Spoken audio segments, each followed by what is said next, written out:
Luigi Mangione has state terrorism charges dismissed in court. Luigi Mangione, the man accused of killing UnitedHealthcare CEO Brian Thompson, briefly appeared at a Manhattan courthouse September 16, where a judge swiftly dismissed 2 of the terrorism-related state charges against him.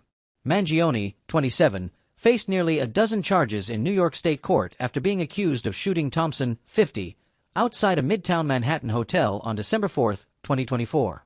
New York Supreme Court Justice Gregory Caro dismissed the charges of first-degree murder in furtherance of terrorism and murder in the second degree as a crime of terrorism shortly after Mangione was led into the lower Manhattan courtroom handcuffed and shackled, wearing tan prison garb.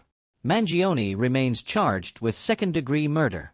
Mangione's defense team had asked Caro to dismiss the state's legally and factually unfounded terrorism-related charges.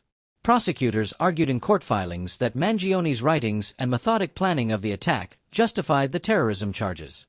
Caro wrote in his decision that although Thompson's slaying is no ordinary street crime, a murder committed for ideological reasons does not necessarily fit within the state's definition of terrorism. While the defendant was clearly expressing an animus toward UHC and the healthcare industry generally, it does not follow that his goal was to intimidate and coerce a civilian population, and indeed, there was no evidence presented of such a goal, Caro wrote. The Manhattan District Attorney's Office said in a statement to USA Today after the hearing that prosecutors respect the court's decision and will proceed on the remaining 9 counts, including murder in the second degree. The killing sparked a days-long manhunt as well as an outpouring of vitriol against the health insurance industry. Dozens of spectators, including at least one wearing a Free Luigi shirt, and members of the media gathered inside the courthouse ahead of the hearing.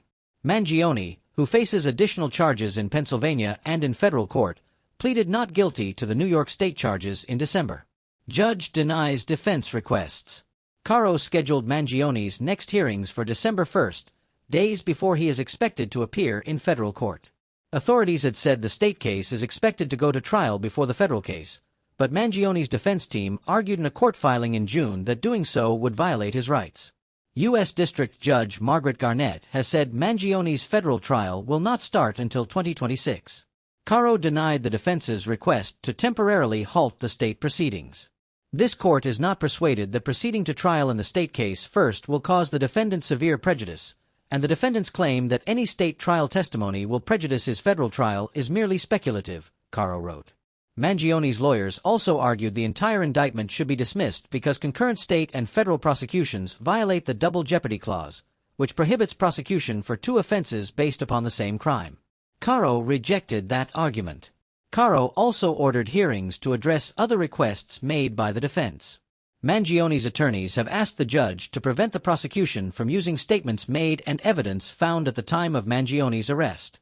New York Police Commissioner Jessica Tisch said police found a 3D printed ghost gun similar to the weapon used in the shooting and a handwritten document that spoke to his motivation and mindset when Mangione was captured in the western Pennsylvania city of Altoona. But law enforcement failed to provide Mangione his Miranda warnings and conducted a warrantless search of his backpack, violating his constitutional rights and rendering the evidence unusable, his attorneys said.